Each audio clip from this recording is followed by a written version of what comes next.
Y'all, the OWN network, they done it to us again. What is up, everybody? It is your girl JoJo, and I'm here with a review for the new show on the OWN network, Put a Ring on It, Season 1, Episode 1. I hope y'all are doing good today. It is me here again in the green shirt. Y'all already know the deal. The green shirt is now my everyday. So, yeah, I had a little break in the day. I watched the show the other night. They did a special sneak peek. You can probably find it on YouTube. And I was interested. So I decided to go ahead and review it. I do not know if I'm going to be able to do it every week because y'all know I got to study. And I also have a roommate, so I have to respect the space and try to find other times to record. And, you know, I just can't make any guarantees. So y'all know how that goes. But I did review the first episode. So I'm a little worried for a couple of reasons. The first reason is because the premise of this show, like, the couples are going to go on dates with other people and make sure they want each other, that could blow up in a lot of people's faces. That might not go the way that you want it to go, especially if your relationship already isn't secure. So I'm a little worried for that reason, for some of the couples. And then the second reason I'm worried is because it's not really a big deal. It happens, but it's something I think about more and more, especially with today's climate.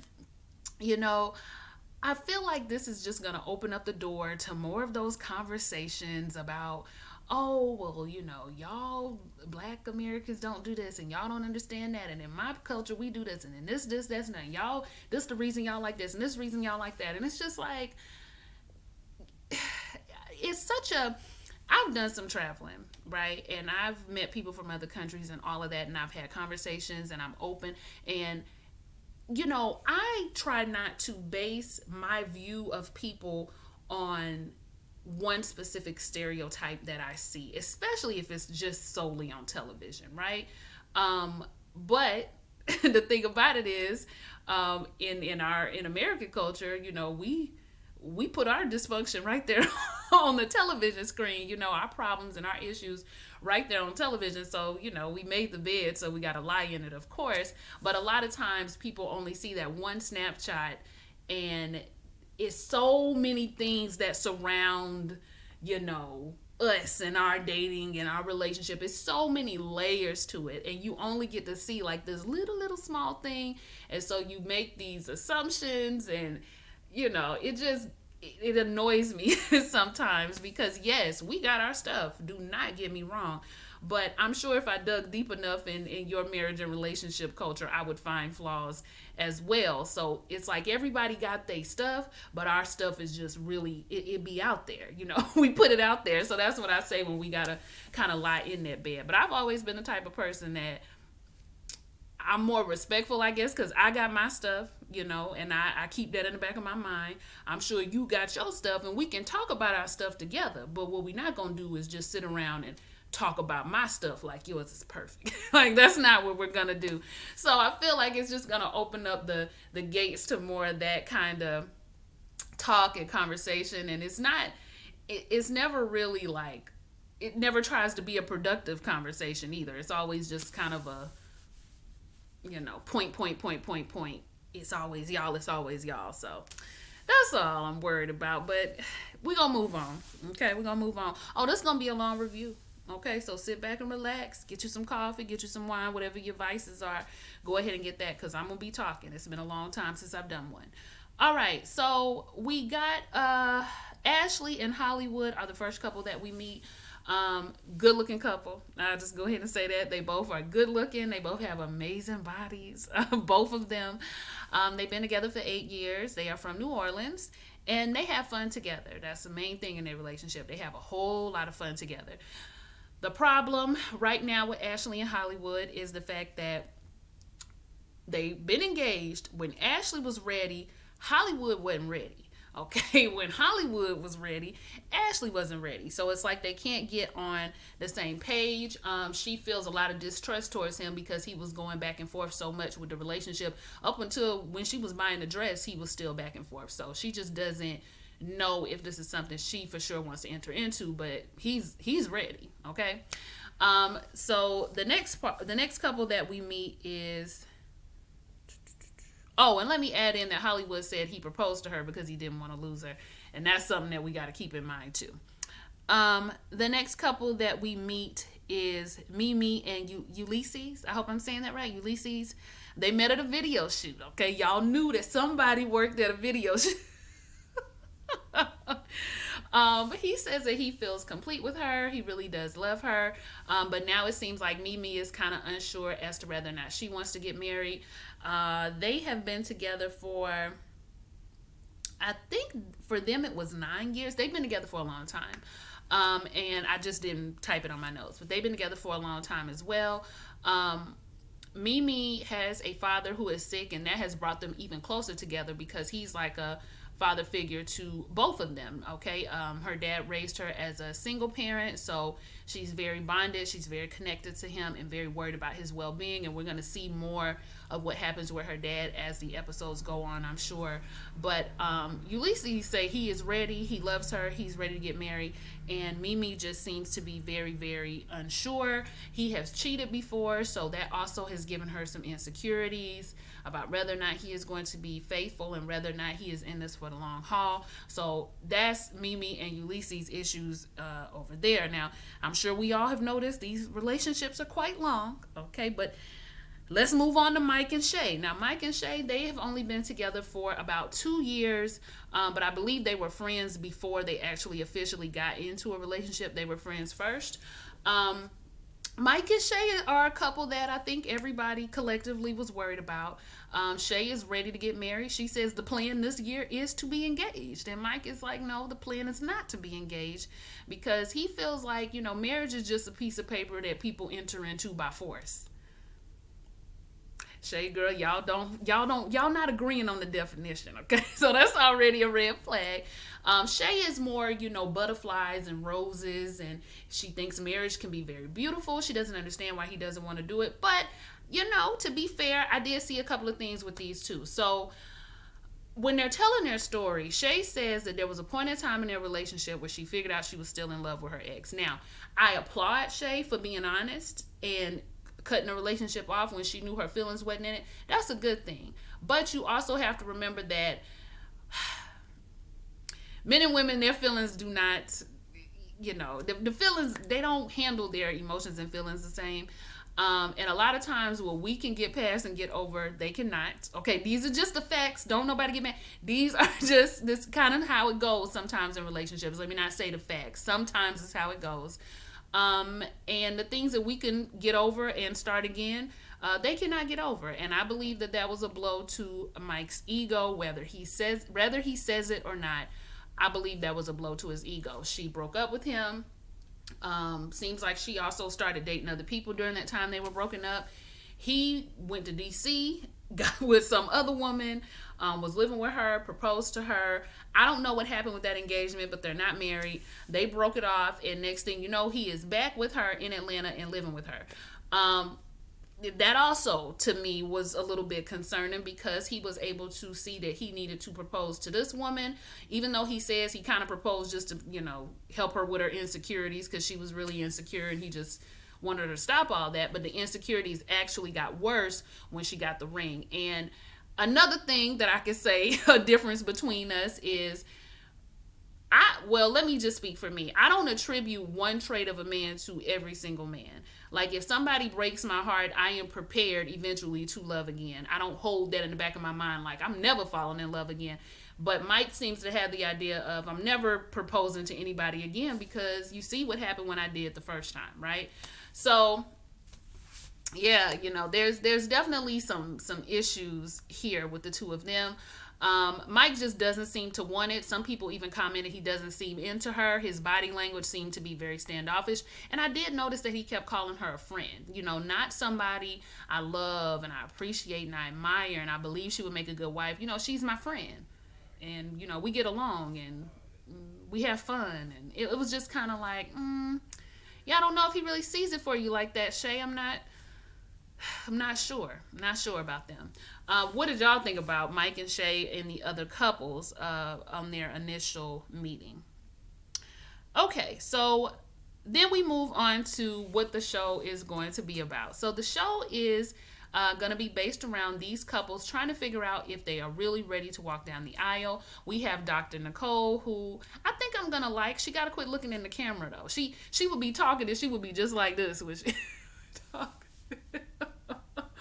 But she's no Dr. Spirit. Y'all know I love me some Dr. Spirit, but she is. She seems like she's going to be really good at what she does. She did make a comment that I typed in the notes. Let me try to find it.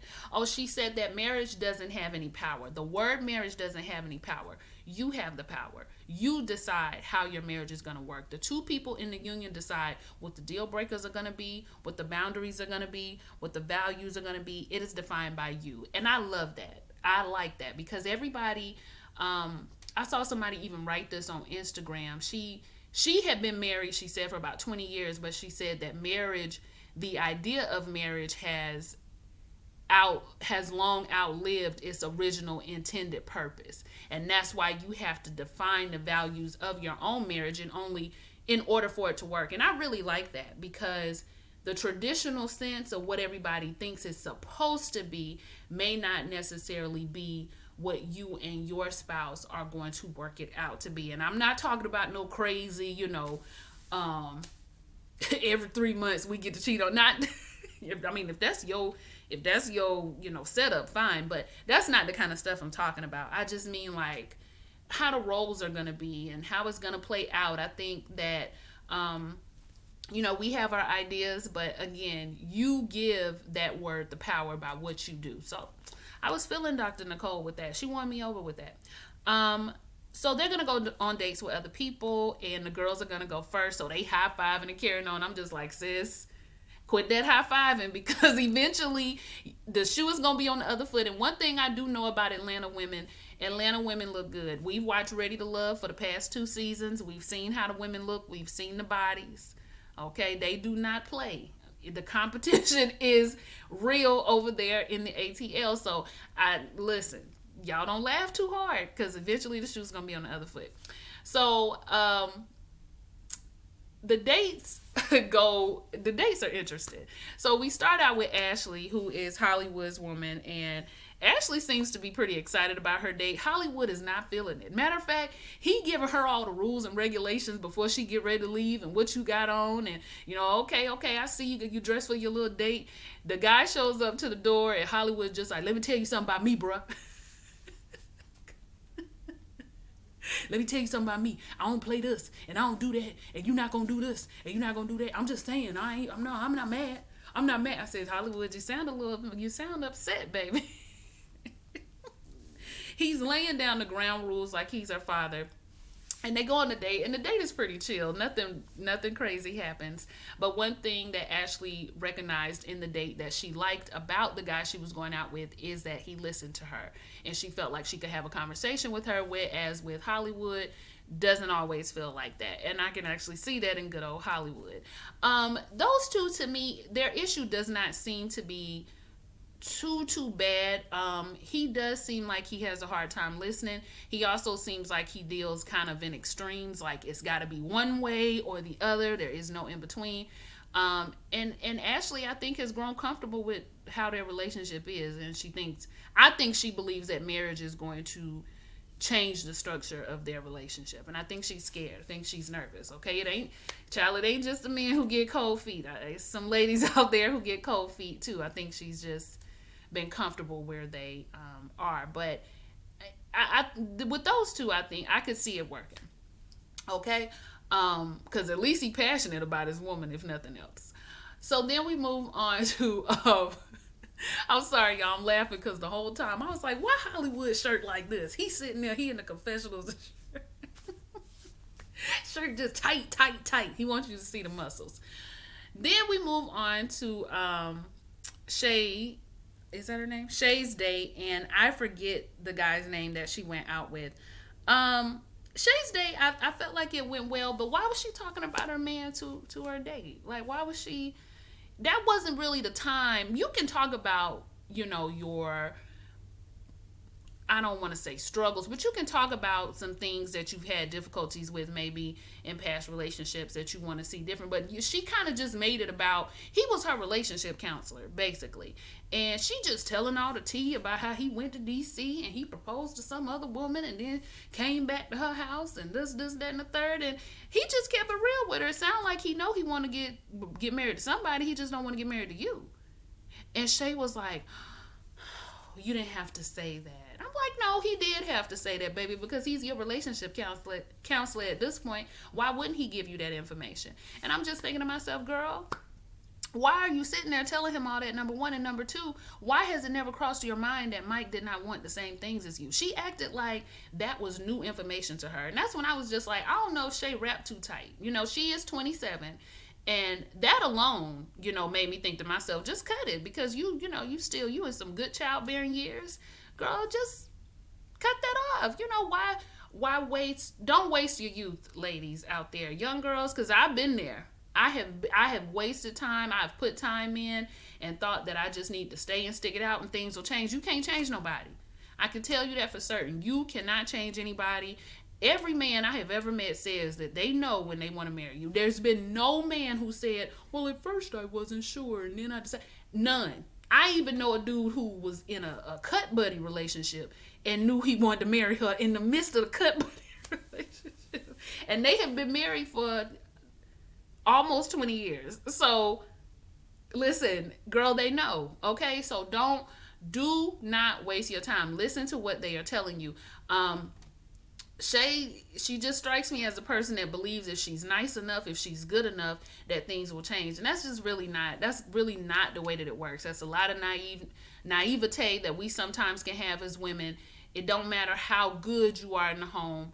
If they don't want to do it with you, because it seems like you don't want to do it with her, they are not going to do it. And he's 35 years old. Child, I can tell you that the more we get up there, the more we get stuck in our ways. So, yeah, just don't even continue to waste your time. This seemed like a nice gentleman that she was out on a date with. He was marriage-minded. He was ready. The girl he was with wasn't ready. I was just like, well, where he at? Shoot. I'm ready if he can give me, a couple months to get home. But their date went fairly well outside of, him dropping that bomb on her. Okay, so then we have Mimi and Ulysses. Mimi didn't end up going on her date because of something that happened with her father. But I can tell you her man was probably relieved that she didn't go on that date because he wasn't feeling it in the first place. And he laid back on the bed talking about what he don't appreciate. I'm just like, shut up. I don't care about what you appreciate. He don't appreciate it. I love you. All right, I'm here to... I love you, and I'm here for you, and I want to be with you, and you think that grass is greener on the other side. Well, listen, okay, we do sometimes think the grass is greener, okay? I've been in that position before, too. You think it's something else out there. You think it's more. You want to see if it's more, and if it's not more, you come back. But the thing is, you're grown, you're an adult, you got to make a decision whether you see that other grass or not. You got to make a decision. But he wasn't feeling it no way, because he cut back talking to her. She just like, look, this is just what we decided to do. I'm gonna go on this date. He's like, that's gonna make you feel like Halle Berry again. I said, now why Halle? How you bring Halle into this? But she just says, no, it's not gonna make me feel like that. I make myself feel like that. But I'm just saying that this is just the process as we going through to make sure we're sure we want to do this with each other. Ulysses say he's sure, so he don't know what she's talking about. I see a brokenness in Mimi that I really cannot explain or put into words. I do not know if it comes from her insecurities with the cheating or if she is just insecure within herself in general. I think it has a lot to do also with her father. It sounds like he is about to pass, and I believe these two are going to be leaving the show based on the previews, because I saw Gabby and her man from, y'all know Gabby from Between Women? Y'all watch Between Women? I saw her and her man on the show. So she might be leaving, but there's a level of brokenness in her that I can't put my finger on what it is, but it's more than just her not being ready to get married to Ulysses. It's some other stuff going on, like just within her. It made me sad for her. It made me really, really sad for her. So she didn't end up going on her date. So in the end, You get to decide if you want to take a second date. Shay crazy self, she gonna say no because he was too short. Now, the guy who went on a date with her was in the YouTube comments. He said he was 5'10", but she was taller. So she probably must be like 5'11" or 6 feet, which is fine. Okay, nothing wrong with that. But that also made me think maybe she even holding on tighter to Michael, because it is hard to find a man when you a tall girl like that. All right, and I know somebody here gonna be like, no, that's not true. If you not over 5'10", do not. I'm sorry, 5'9". If you not over 5'9", stay out of this conversation. Okay, tall women only. I'm not tall, but I'm talking to y'all. Tall women only. I know y'all know that sometimes when you want somebody that you can wear heels with, it get a little dicey, because a lot of times them men be taken early. Okay. And then the ones that really be trying to get at y'all be about 5'5", honey. They trying to get up to where you are. But I would have went out with him again, even if he was a couple of inches shorter. That wouldn't have been my reason. I think she was just BS, and she just didn't want to go out with him again because she really believes that, Mike cares. Mike didn't even care that I didn't even mention that. He didn't even care that she was going on a date. He was extremely nonchalant about it, said that he felt like what they had was strong and he wasn't worried about it, and, go and pick out your little dresses, have a good time. I was just like, I don't know if he fronting or if he just is that nonchalant, but it sounds like he's nonchalant all the time. And even their personality types, I know opposites attract, but if somebody's not even giving you any type of emotion and you need that in a relationship, that's not gonna work. Why do you want to marry somebody who's not even going to give you that? And I think she needs to cut her losses. I think Mike is one of those dudes that never breaks up with a girl. She always got to break up with him. He just gonna be there for the ride. In all honesty, Shay feels a little bit like a rebound. Once he broke up with old girl, he wanted to move back to Atlanta. Let me come back to your spot. Shoot, I ain't got to look for no place. I ain't really got to look for no job right away. He works though. But, let me just move into her spot. So he strikes me as the type of guy who will deal with your comforts. You cooking, you cleaning, you sexing. It's comfortable. I ain't met nobody else. I'll stay here until she decides she's sick of me, and then I move on to somebody else. It's messed up, but a lot of times it's the way it goes. Men, they don't like to make the first step sometimes in the breakup. They want to be the good guy, aka they want to still be able to text you and slide through during a vulnerable moment possibly, but they want to be thought of as a good guy in your mind, which, I don't know. I think that's silly. I think a grown person who is tired of being in a certain place makes that known, right? But maybe he's not tired because, it works for him, So we're going to see. I'm sure I'm going to have more opinions on them as the show goes on. But as of right now, I think that they should both cut their losses. And she should see other people who wants the things that she wants. And he should see people who wants the things that he wants. Because it's not working. Ashley did not go on a second date with her guy either. I can't remember what her reasoning was. She just didn't. She decided not to. And next week, the guys are going on a date, and I think the guys are going to really turn the tables, and these women are going to regret the fact that they didn't take that second date, because they should have took that second date, if you ask me. And now y'all just going to be somewhere looking tight in the face. So that's really it, you guys. Let me know what you thought about the show. Like, comment, and subscribe. And I'm going to see you guys for the next review. Bye.